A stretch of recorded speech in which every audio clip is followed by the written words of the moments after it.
I'm not usually impressed by these conspiracies, but I was quite shocked by what I saw.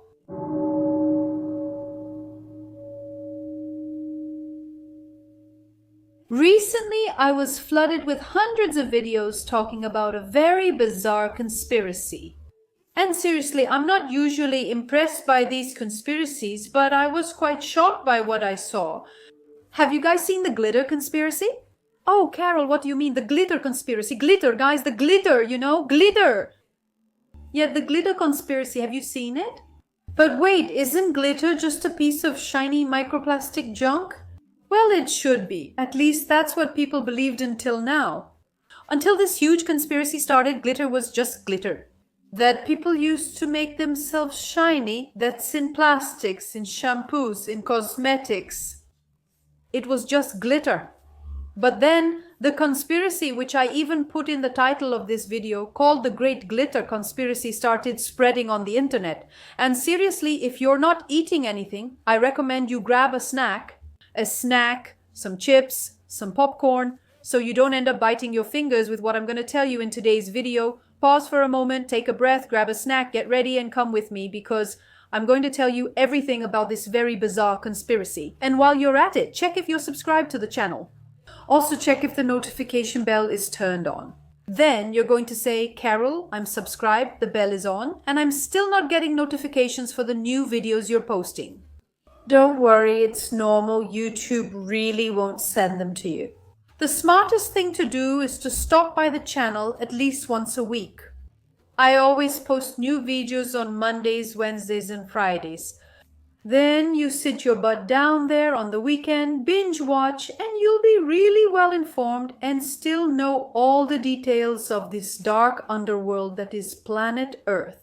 This huge glitter conspiracy started back in 2018 when the New York Times decided to do an investigative report with the biggest glitter producer in the world, GlitterX. This company has 2 factories located in the New Jersey area in the United States. The New York Times article is so long, really so long, that it has 30 pages of investigation about this case. The article aimed to understand once and for all what glitter actually was. And then you're going to ask me, Carol, what motivated a journalist to do this report? I don't know if you guys know this, but glitter is being banned in every country in the world. The European Union has already implemented this ban in 2024. And the reason is kind of obvious, right, guys? It's microplastic.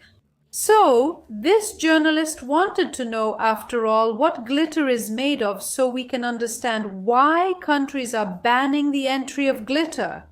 For me, glitter has always been shiny plastic, and it actually is, It's a plastic covered with aluminum and it's cut into strips with very specific precision. And then you have glitter. And seriously, glitter is a disaster. It pollutes the water, it pollutes the planet, and it's something that never decomposes. It stays forever in the oceans. And that's the reason why glitter is being banned all over the world. But the environmental issue is not the point of this video. The environmental issue is not the glitter conspiracy. The point of this video is that there started to be a shortage of glitter all over the world. Back in 2018, there was a glitter shortage. Why? We don't know. Then this journalist named Kate Weaver went to look for GlitterX to try to understand why glitter was missing everywhere. So Kate Weaver asked GlitterX for an explanation. She asked to see how glitter was produced. How was glitter made? And GlitterX refused. They said, no, you can't see how glitter is produced. You can't even stay in the same room where the glitter is produced. Huh? Why not? What do you mean? Isn't it just plastic covered with aluminum? What's the problem with watching something like that? Well, GlitterX said she couldn't reveal absolutely anything about the glitter manufacturing process. GlitterX told the New York Times that not even the biggest glitter clients have access to the production process. So far, that's fine. It could just be an industrial secret, but it's weird, right, guys? Let's agree that this story is really strange. This journalist isn't asking for the secret recipe of Coca-Cola's secret ingredient. No, he just wanted to see how glitter is made. The manufacturer was then asked by the journalist from the New York Times who their biggest client was, in other words, who was the largest buyer of glitter. And this is where things start to get even stranger. GlitterX answered in a very generic way like, oh, jet ski paint companies, helmet companies, stores. So far that's normal, right? But GlitterX also said that the biggest buyer of glitter in the world can't be mentioned. The company said they can't disclose who the biggest buyer of glitter in the world is. Then the journalist asked, but why can't you say? And the representative from GlitterX said, it's because they don't want anyone to know that it's glitter. Hi, I'll repeat. It's because they don't want anyone to know that it's glitter. What do you mean? Is this glitter? What is glitter? No one can know what is made with glitter. Well, after reading this, people's imagination went wild. You can imagine. People started to think that glitter must be used to make something very dangerous, like a bomb, for example. Or, for example, toothpaste, since toothpaste has a little sparkle, right? Or, for example, food, which to me is the most disturbing part of this story. But, guys, it has to be something that's not obvious. Because when we look at things that shine, we know there's glitter in them. But in this case, for this company to be hiding this information so much, it has to be something that's not obvious. The obvious thing would be to think that glitter is used in something like shampoo, for example. I have a shampoo that has a shine to it. That's normal. Or in soap. Sometimes you buy a soap and you see that it has some glitter in it, right? That's obvious, that's normal. But that's not it, guys. It's something not obvious. We're talking here about something that's not obvious, which probably harms human health a lot, or is potentially dangerous. I, Caroline Capel, can only think that glitter is used in food, that it's something related to food. Because for me it would be a much bigger problem if microplastics were mixed into food. Maybe to give texture, to make the food look more appealing. I don't know, okay? I'm not saying anything for sure. I'm saying that for me, Caroline, it would be really problematic if glitter were used by the food industry.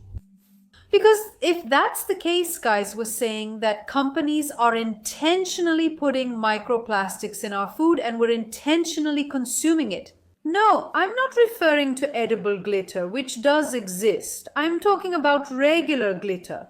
Glitter in food. What comes to mind? Actual glitter or plastic? Plastic in food. That's the concerning part, right? A candy with glitter, a gum with glitter, or that Mondew soda that glows in the dark, totally radioactive. We consider these matters as they are obvious thoughts. The thing appears to glow in the dark, suggesting it contains some plastic particles. However, that's not the only reason. It's not that obvious. It's something that doesn't look like glitter. You look at it and you don't see the shine. But wait a minute. The woman from GlitterX told all this to the journalist from the New York Times, and the guy didn't go after it to find out what glitter actually is and who the biggest client of this industry is. Actually, he did go after it, but he didn't find out anything. And thousands of people on the internet got together to try to answer the question, after all, what is glitter? And absolutely no one was able to answer the question. Of course, there are some theories, but there's no definitive answer. Some say that glitter is used in toothpaste, others in the funeral industry, others say it's used in secret military weapons, some say it's used in rocket fuel, and others say it's for printing banknotes. There are even those who say that glitter is used in forensic science or even in food, as I mentioned earlier. In fact, for me, if it's used in food, that's the most absurd conspiracy of all. Anyway, lots of theories, no definitive answer. However, some other journalists started investigating this story and discovered that the founder of a company competing with GlitterX, which is also in New Jersey, Meadowbrook, has the last name Rushman. Yes, that's him. The same last name as one of the creators of the first nuclear bomb detonated in the Manhattan Project. The inventor of glitter, Henry F. Rushman, was directly involved in the Manhattan Project and in the creation of the first nuclear bomb together with Oppenheimer. No, you didn't hear it wrong. The creator of glitter was also the co-creator of the atomic bomb. And this article I found from Paper, Film and Foil Converter confirms that glitter is indeed used by the government. in precision cutting machines, in anti-radar decoys, meaning in the military industry, in zirconium flakes to control the burning of solid rocket fuel, meaning it's also used in the aerospace industry. And with that, we conclude that the government is also a client of the glitter industry. But that wasn't the only thing the journalists discovered, no. Some journalists were even kicked out of glitter companies for conducting this investigation. Well, when you imagine a journalist being kicked out of somewhere, you picture them being expelled from a completely controversial company. But you would never imagine a journalist being kicked out of a glitter company. Henry F. Rushman worked with precision cutting in Germany, and the American government approached him saying they needed a precision cutting specialist for a secret project. The secret project was the Manhattan Project. Remember that project that detonated the first nuclear bomb, the one that's in the Oppenheimer movie? We also have a hidden analysis of the Oppenheimer movie here on the channel. Anyway, Rushman, he went to the United States, right? He was called to go to the United States, and his job was to get mica, you know, the mineral mica? Yeah, to get this mineral and slice this mica because he worked with precision cutting. And mica is used in nuclear bombs, mainly as an insulating material because of its unique properties. Mica is resistant to heat and radiation and has excellent electrical insulating properties. Mica in strips was the first glitter in human history. You know those little strips we throw on the Christmas tree? Well, that's exactly it. The Manhattan Project, the atomic bomb project, created glitter. That's correct, you understood it perfectly. The Manhattan Project, the project that detonated the world's first nuclear bomb, created glitter as we know it today. Henry Rushman created glitter completely by accident. So, all the theories about the glitter conspiracy weren't just theories. But, in fact, glitter is indeed used in the military industry, and its main buyer is the government. And that's just what these journalists discovered after interviewing more than 1,300 people in an investigation that has already lasted 6 years. But what about the rest, guys? What about the rest that these companies aren't telling us? Well, the rest is exactly why I made this video here. Each of these glitter companies has at least 1,300 clients. And all these clients agreed to keep the details of these glitter purchase contracts secret. Why? If the United States government is involved and is one of the biggest clients of the glitter industry, we have no doubt about that anymore. And clearly it's not because they want to add more sparkle to people's lives, right? Let's be honest. The problem, my dears, is much, much deeper than you think. And this is the world we live in. What governments, secret associations, secret societies, and even cults do in the dead of night, what they all do behind the scenes, is much more bizarre than we can imagine. Then our little heads can come up with, did you know about this glitter conspiracy? Have you ever heard that glitter is used by the military industry and by the governments of countries? Comment down below everything you think about this story.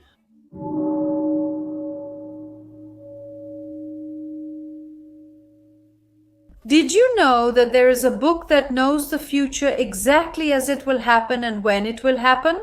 Our story begins way back on October 7, 1849, when a very drunk man was found in a ditch outside a bar in Baltimore, United States.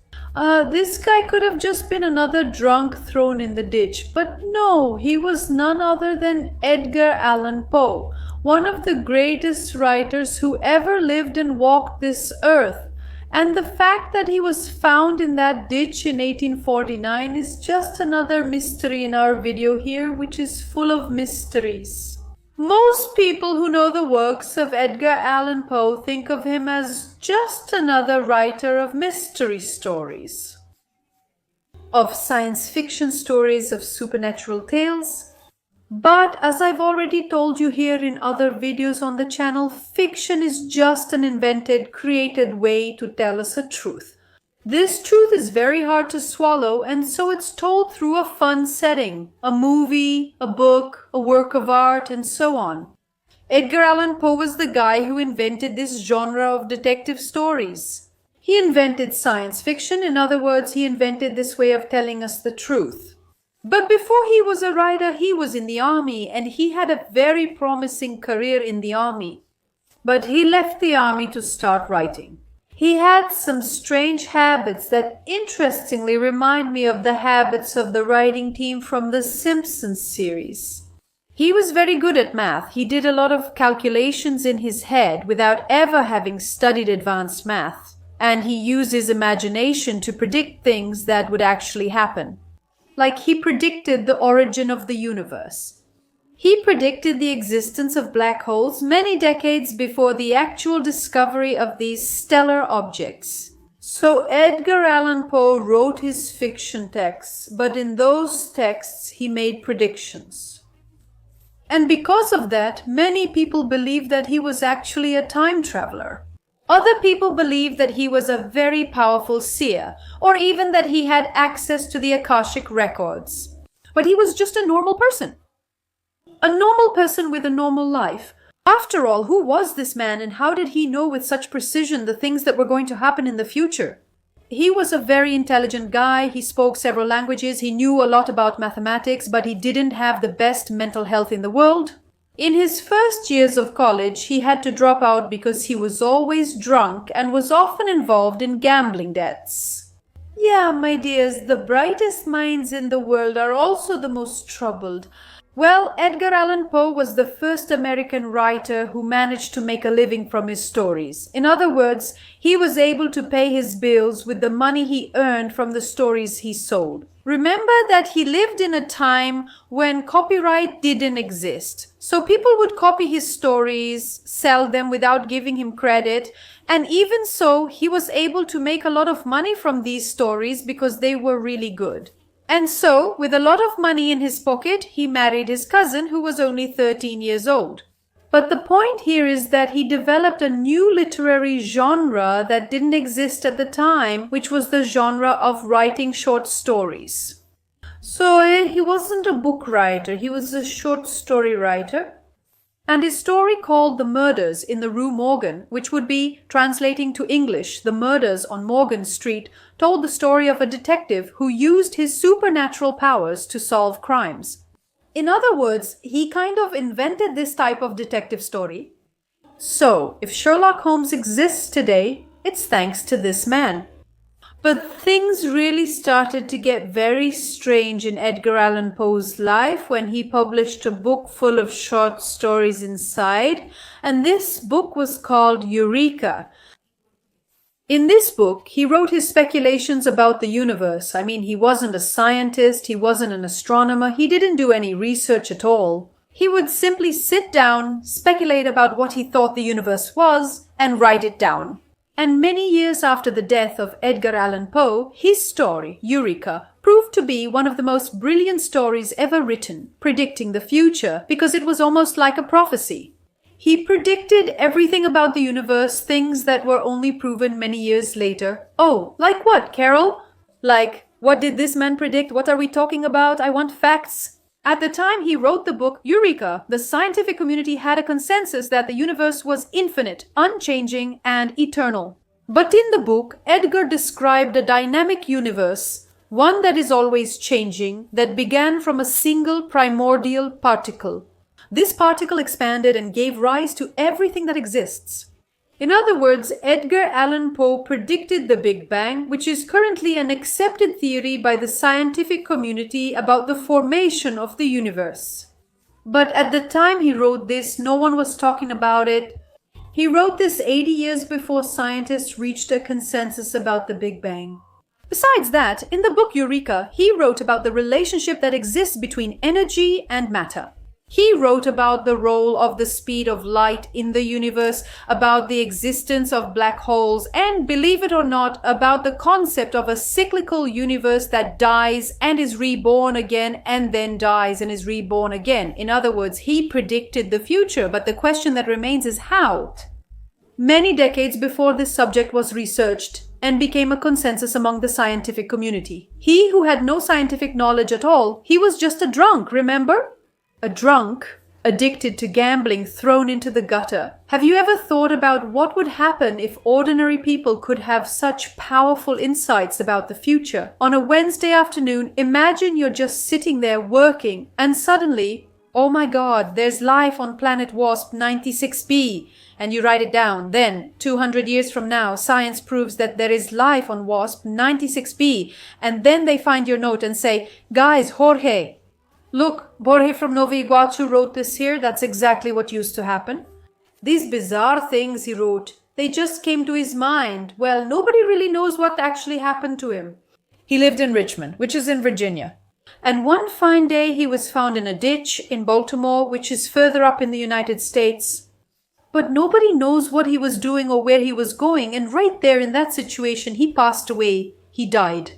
But in the place where he was buried, very strange things also happened. He was buried in a regular grave, but as the years went by, his story started to become famous. And then, because of the fame he gained, they decided to move him to a nicer grave, a more charming little grave. And then, when the grave diggers went to move him from one tomb to another, one of them said, I'm glad this man isn't in my section anymore, because every day I hear the thoughts from this man's brain. When they opened the grave to transfer the remains of Edgar Allan Poe to his fancy tomb, they realized that his whole body had already decomposed. Except for the brain. Guys, that's impossible to happen, but the gravedigger said that his brain spoke. And other people who used to go to the cemetery, when they got close to his new grave, they said they could hear it mentally, if that's even possible. That they received some kind of telepathic information from a man who was saying things. Edgar Allan Poe's brain was still functioning, even many years after he died. Well, if you think all of this is very strange, get ready for what's coming next. During his entire life, Edgar wrote only one novel. The rest was short stories. And this novel was a thick book called The Narratives of Arthur Gordon Pym. Translated, The Narratives of Arthur Gordon Pym. This book is available in Brazil, but I couldn't find it in Portuguese. So if you want to read it, you'll need to speak and understand English very well. And if you still don't speak or understand English very well, I recommend my English course. Seriously, guys, it's out of this world. You'll understand everything really quickly. The book tells the story of a tragic shipwreck of a ship called the Grandpas. This ship was caught in a very severe storm and only 4 crew members survived. These 4 guys in the following weeks were left adrift in a lifeboat. And they started to starve, which led them to become cannibals. And then they took a boy, one of the survivors, a younger boy who was there in that lifeboat. The boy's name was Richard Parker. Remember the boy's name. Keep the boy's name in mind. What did they do to this boy? And then they ate him. But they ate him with their mouths. Okay, everyone, look. In 1884, a yacht called the Mignonette sank in the Atlantic Ocean. And only 4 people survived, and they were left adrift in the Atlantic Ocean. In a lifeboat. This story really happened, okay? Just like in the story from the book, they started to get hungry. And then they decided among themselves that they would sacrifice a member of that lifeboat. And it would be the youngest boy on the boat. And that's what they did. They, went after the boy, and then they ate the boy. But they ate him with their mouths, okay, guys? Look, don't get the wrong idea. No, you're not supposed to think those things. Now, guess the name of the boy who was eaten. Richard Parker. So it's that thing. Coincidence? I don't think so. Was it just a fictional story that Edgar Allan Poe wrote? Or did Edgar Allan Poe predict something that actually ended up happening?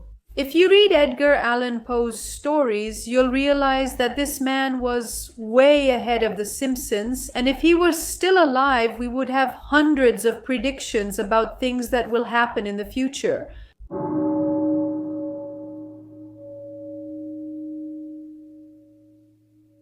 Our ancestors traveled all over the world and built huge stone structures that we still don't fully understand today.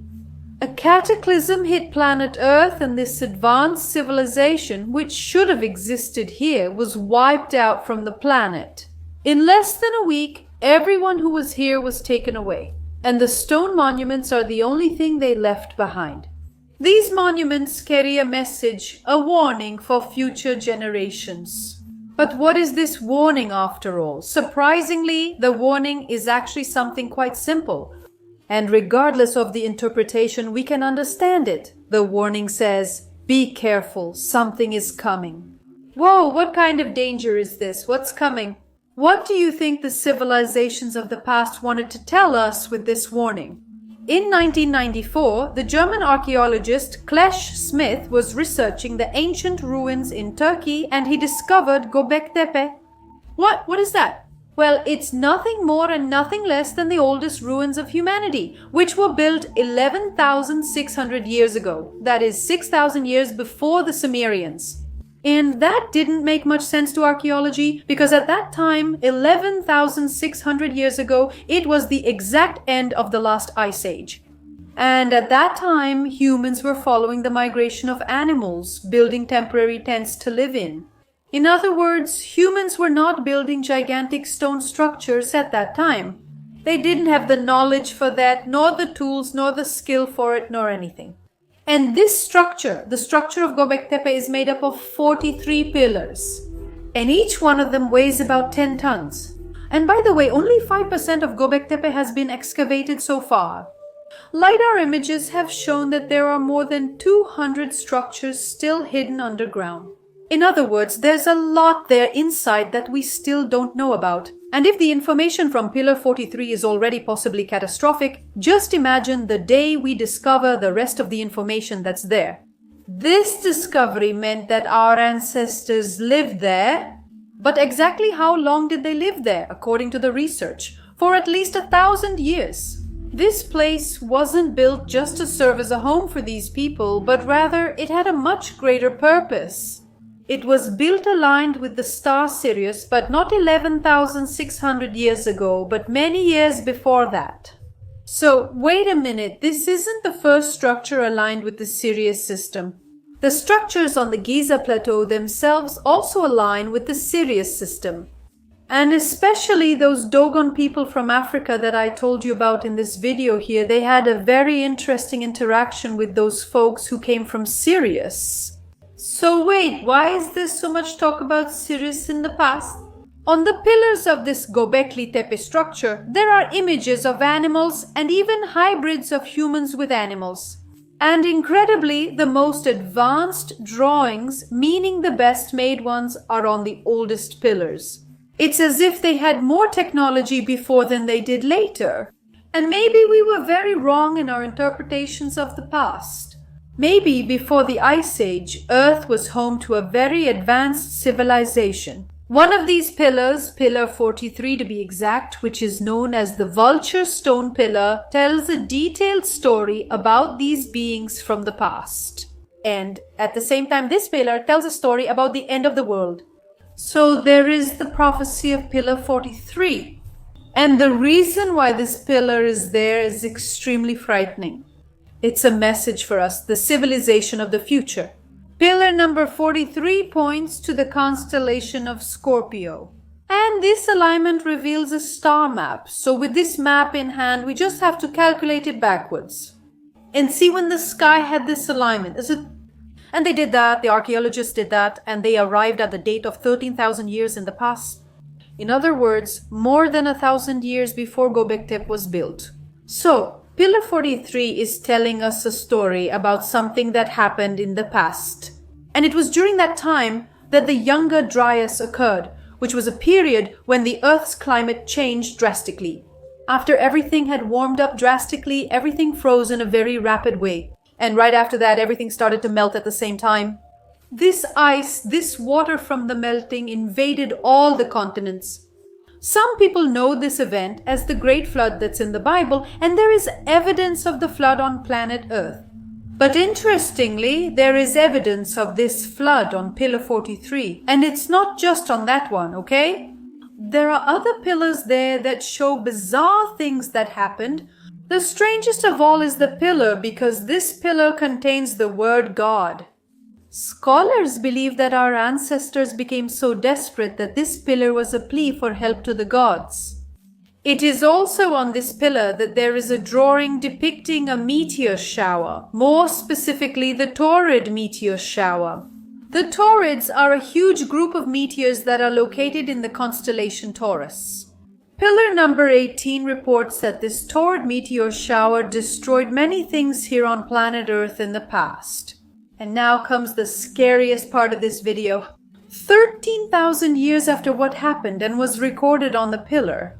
Now, we, in 2023 at this very moment, are passing through the exact same region that Earth was in when Pillar 18 described that immense Taurid meteor shower that destroyed many things on planet Earth. But it's very interesting for us to consider, to analyze that there was an extremely advanced civilization existing before the Great Flood. And that this civilization left a message on those stones for the civilizations of the future. In essence, they left us a message. It's simultaneously bizarre and completely logical. Because there are things here on planet Earth that are found on planet Earth that don't make sense with the story told about planet Earth. About our evolution, this ever-growing evolution of ours. It seems that there was once a civilization even more advanced than ours in the very distant past of planet Earth, and that the civilization was wiped out from here.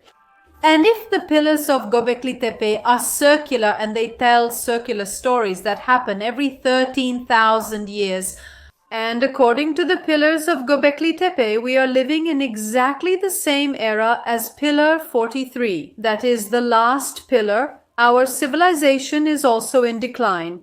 From time to time then, according to the information from Göbekli Tepe, human civilization is reset and forced to start over.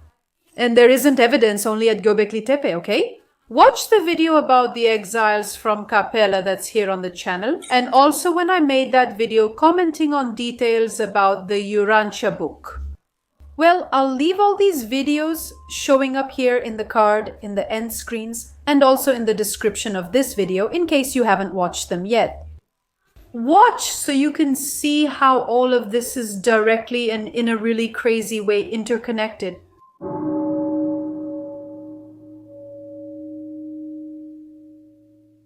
Well, this story is told by Arturo Sinigel, a young psychiatrist who met a mysterious woman, a lady of Incan descent named Belicena Vilca. She was admitted to Ward B for incurable patients in a neuropsychiatric hospital in Salta, Argentina.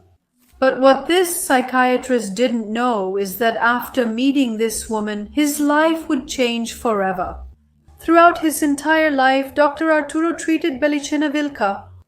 And although he recognized in her a great charisma and a captivating personality, he was never able to discharge her. She was 47 years old, but she looked much younger.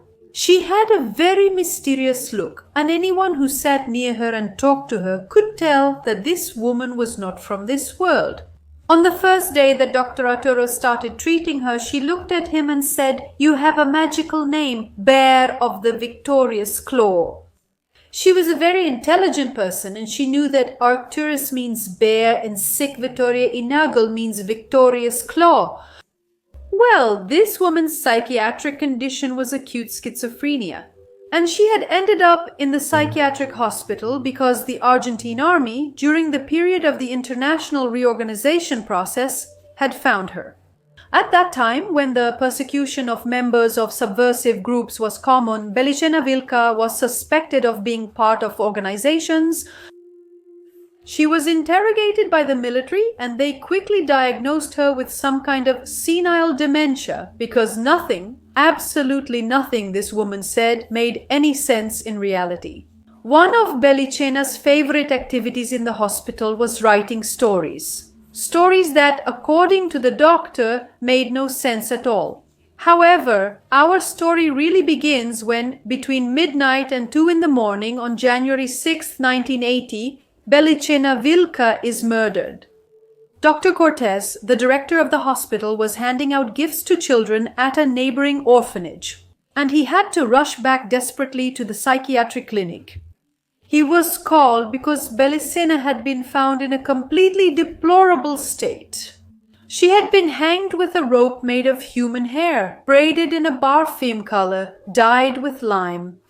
And at its ends there was a metal piece with 2 gold medals, one engraved with a 4-leaf clover and the other with a pomegranate. I mean, a lot of symbolism for a simple rope, don't you think? The rope also had some Masonic symbols, which were later confirmed by members of the Rosicrucian order, who were friends of Dr. Cortez, the hospital director. The medals had an inscription on the back that said, Ada Esside Daroi Macbeth, which meant, Victory the Divine Druid, son of the Boar. The doctors found all of this very strange, and the police found it even more so. And especially the text that Belicena wrote had disappeared after her death. The molecular spectroscopy of the rope revealed that the composition of the rope's material was a metallic alloy originating from Spain, from the Rio Tinto area in the province of Huelva. This metal, in fact, was often used in rituals of the 33rd degree of the Kadosh Night Freemasonry. This Masonic rite of the 33rd degree of the Kadosh Night, also known as the Sublime Prince of the Royal Secret, is one of the highest degrees in Freemasonry. This degree is part of the Masonic system of the so-called ancient and accepted Scottish Rite, which is one of the various traditions within Freemasonry. But since Belicena didn't have any relatives, no one came to claim anything after her death, and most importantly, no one could understand what Belicena had to do with Freemasonry. So, Sergeant Maidana from the police just filed the case away and didn't want to investigate who was responsible for Belicena's death. But inside the hospital, no one could accept that story. Because how did they manage to get into a locked place without keys and no one saw anything? It didn't make any sense. On that specific day, on the day of Belicena's death, Dr. Arturo was on vacation at his parents' house in Cerritos, which is 18 kilometers from Salta. And on that same day, after Belicena's death, around 5 in the afternoon, Arturo's mother received a package with a letter from Belicena. And seriously, the content of that letter is the reason why I made this video here. In the letter, Belicena Vilca confesses that she was from a noble lineage, being a member of a family that held a deadly secret guarded for centuries, and that by dying, she was fulfilling her destiny, the destiny of preserving that secret. This secret, by the way, she decided to share with Dr. Arturo so that he would know the true origin of humanity. She explained in the letter that her son, Noyo Vilca, was on his way to Cordoba, heading to the Parsifal cave, to carry the wise sword from the house of Tarsis, one of his ancestors. This sword was brought from Europe to America by Lito de Tarsis, who landed in Colonia in 1534. He married an Inca princess named Aquila, with whom he would have descendants that would form a 400-year lineage until it reached Belicena Vilca. But wait! How was Belicena Vilca's son alive in 1534? And how was she alive until then? Well, the story just keeps getting crazier and crazier. This sword contained an initiatory power, protected by the Knights of the House of Tarsis, a family that practiced a cult dating back to the time of Atlantis' disappearance. According to her, the Atlanteans were divided into 2 groups, the White Atlanteans and the Dark-Skinned Atlanteans. The White Atlanteans were known as the Builder Beings, and they faced the dark-skinned Atlanteans for the right to secretly protect what was later entrusted to the Lords of the House of Tarsis, from whom Belicena Vilca and her entire family were descended. According to her, Atlantis sank after this conflict between these gods. The traitor gods fought with the god Uno and won the battle. The traitor gods are cursed demiurges, creators of matter who imprison the human spirit. This prison keeps all human beings trapped in their terrible material power and deception.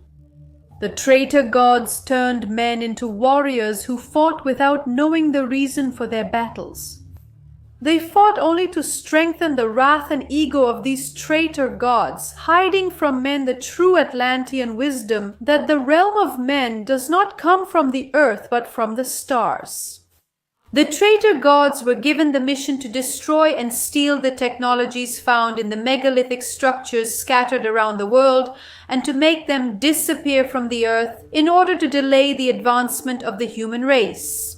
In other words, is this the reason why we find spaces in these megalithic structures to fit technologies that we don't know where they went?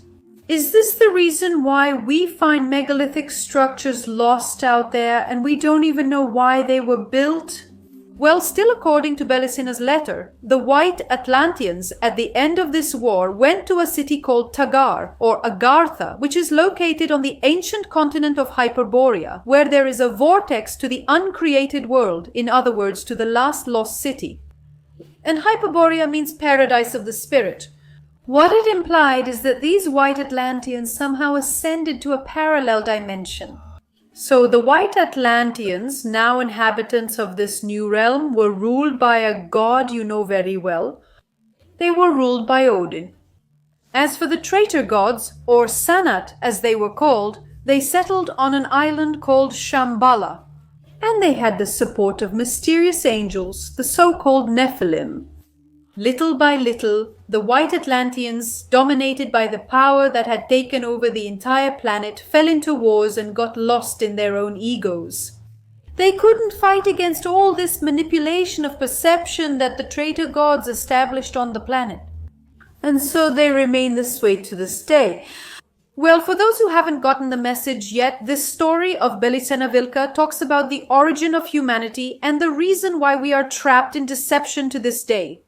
This story I told you is in the book The Mystery of Belicena Vilca by Nimrod de Rosario. And according to the author, this story is not fictional, but he was entrusted with passing on this Hyperborean wisdom about the beginning of humanity and our true origin in the form of a novel. No one knows if the story told in the book is true or if it is fictional, but it is certainly very interesting and very mysterious. This story aligns perfectly with the myth of the disappearance of Atlantis and also has similarities with the stories told in Genesis in the Bible. In addition, the story also appears in several occultist traditions. It aligns with Norse mythology and also aligns with Gnostic teachings. So it's certainly something very macabre and serious if all of this is true. Our past is much darker than we ever imagined it to be. Besides that, there's also a movie that is very similar to this story. Have you ever watched the movie K-Pax? It's a pretty old movie starring Kevin Spacey. And this movie tells the story of an alien who came to Earth and was found here by the authorities who thought he was delusional. Because of that, he was taken to a psychiatric hospital. Has anyone here seen this movie? Well, I'm sure that whoever watched it was able to connect the two stories. And for those who haven't seen the movie, here's my recommendation. And there's a whole discussion in the scientific and film communities about this movie.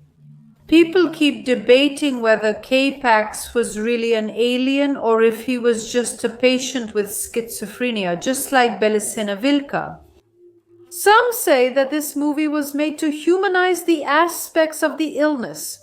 Others say that this movie was made to tell us dark truths about aliens. But at the same time, I watched this movie and I found it to be a very bizarre story that's also very connected to reality.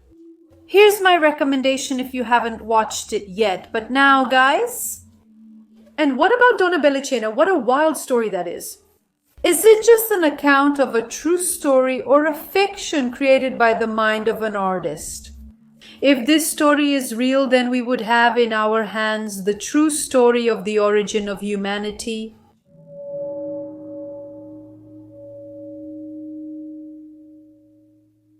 She's the star of this channel. If you say her name here, things get wild. Let's be honest, guys, she was amazing. Who here has never heard about her?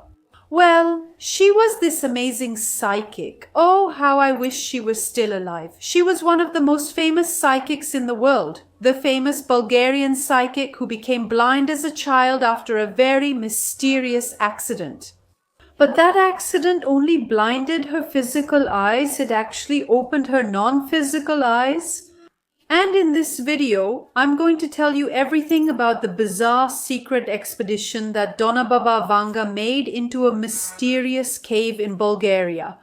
And I'm absolutely sure you won't hear this story anywhere else. Baba Vanga said that she heard whispers and that there were some shadows that told her the future. Baba Vanga's prophecies go all the way to the year 5079, and shockingly, all of her prophecies have come true so far. Do you guys realize that? That everything she says happens? But today, in this video, I'm not going to talk to you about prophecies, okay? Today, I'm going to tell you the most hidden fact about Aunt Baba Vanga.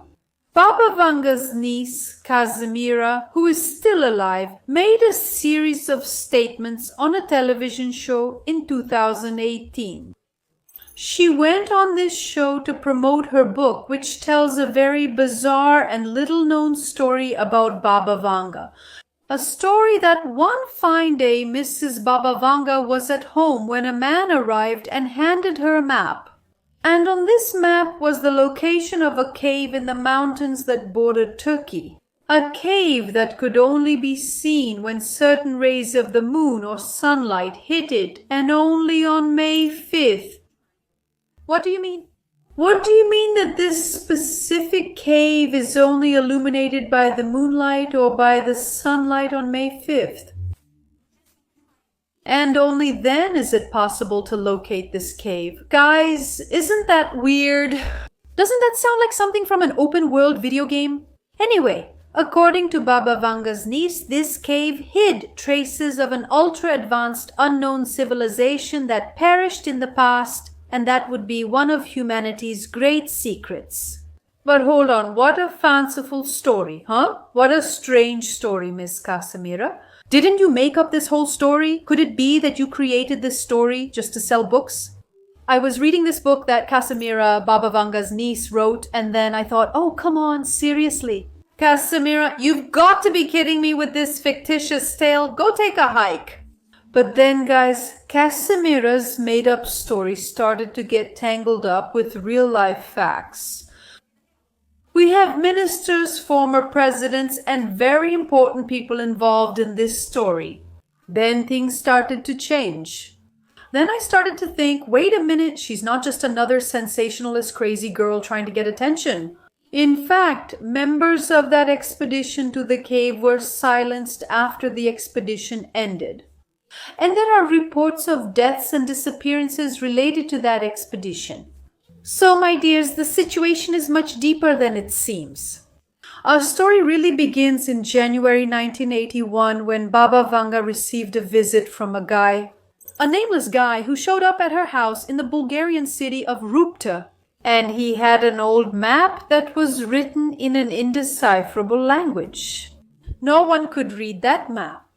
And he went to Baba Vanga as his last resort to understand what was written there.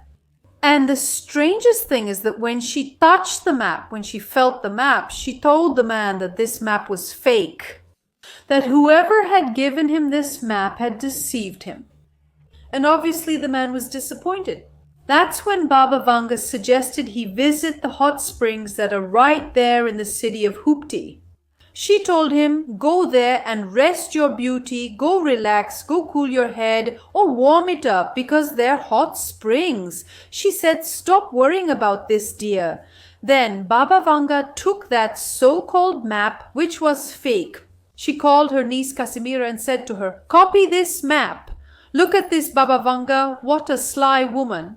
I never imagined, folks. I thought she was a nice old lady.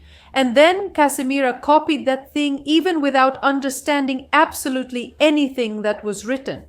Then the man came back, talked a little more with Mrs. Baba Vanga, spent the night at Baba Vanga's house, and the next day he left. So when the man left, Baba Vanga called her niece and told her what she had copied. Baba Vanga said that that map wouldn't lead to a treasure, but that it was written in an ancient and unknown language. This language held very advanced and ancient knowledge that had been forgotten over time. Baba Vanga then began to go into a trance, which was something she always did, something she did often. And she started talking about ancient Egypt, about some people who had gone from Egypt to Bulgaria and buried a certain sarcophagus in a grave, in a hole. According to her, they called this sarcophagus the forbidden sarcophagus, because this sarcophagus held forbidden knowledge from that ancient and mysterious civilization. This forbidden knowledge was a timeless text, meaning it didn't speak of time. It was as if for these texts, time was not linear. At the same time that this text spoke of things that had happened 2,000 years ago, it also spoke of things that could happen 2,000 years in the future.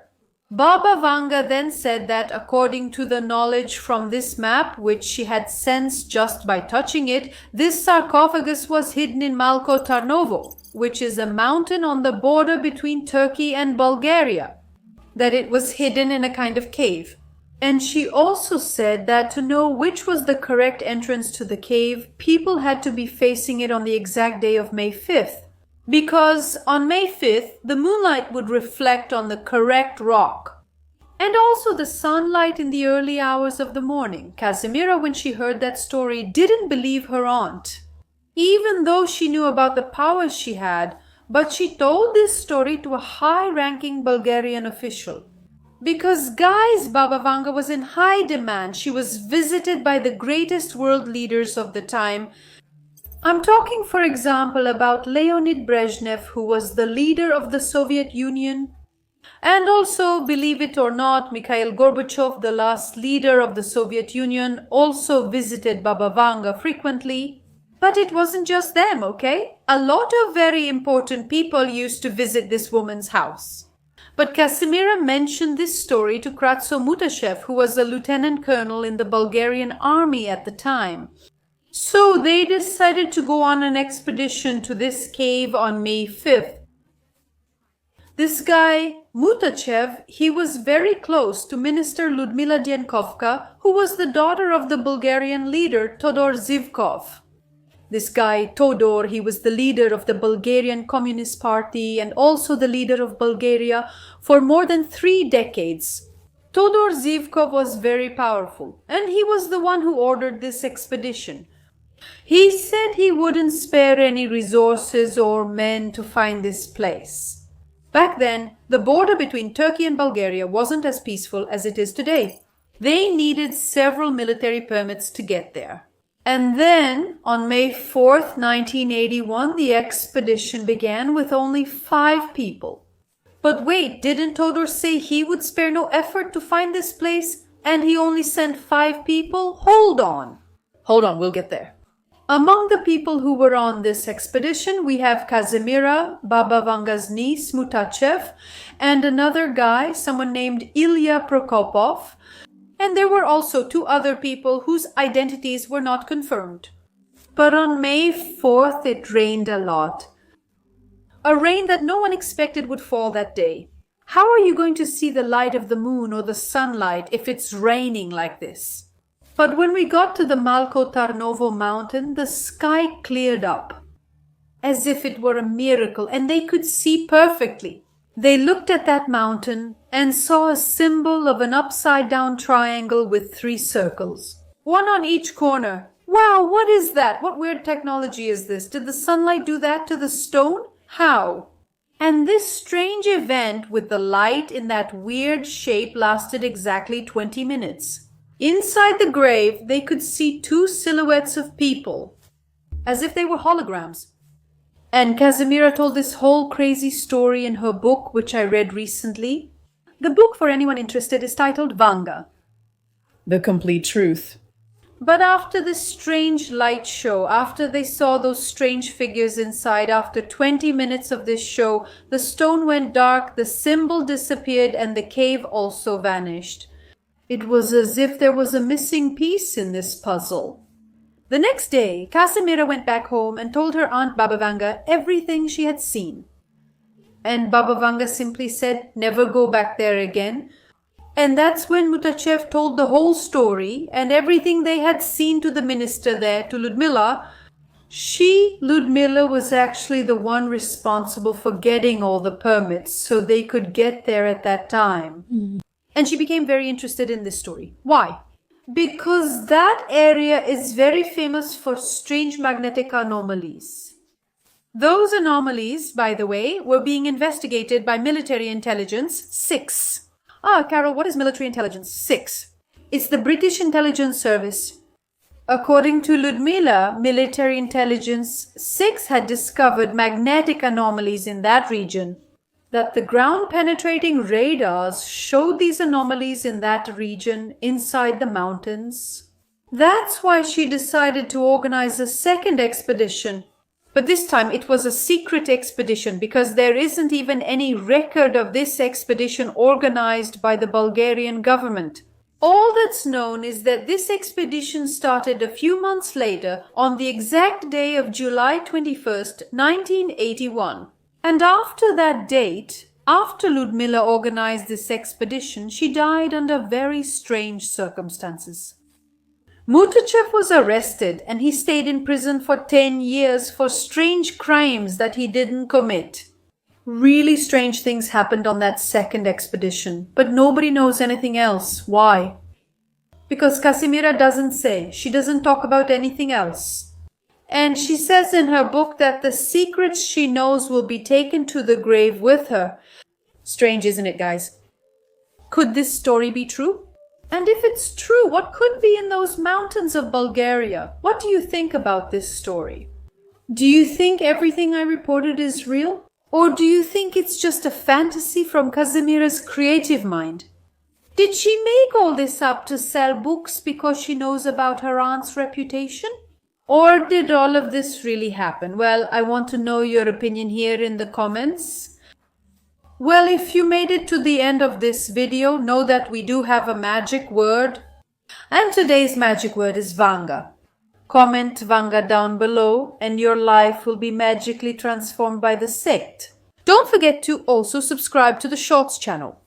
A big kiss for you all and I'll see you in our next videos. Bye.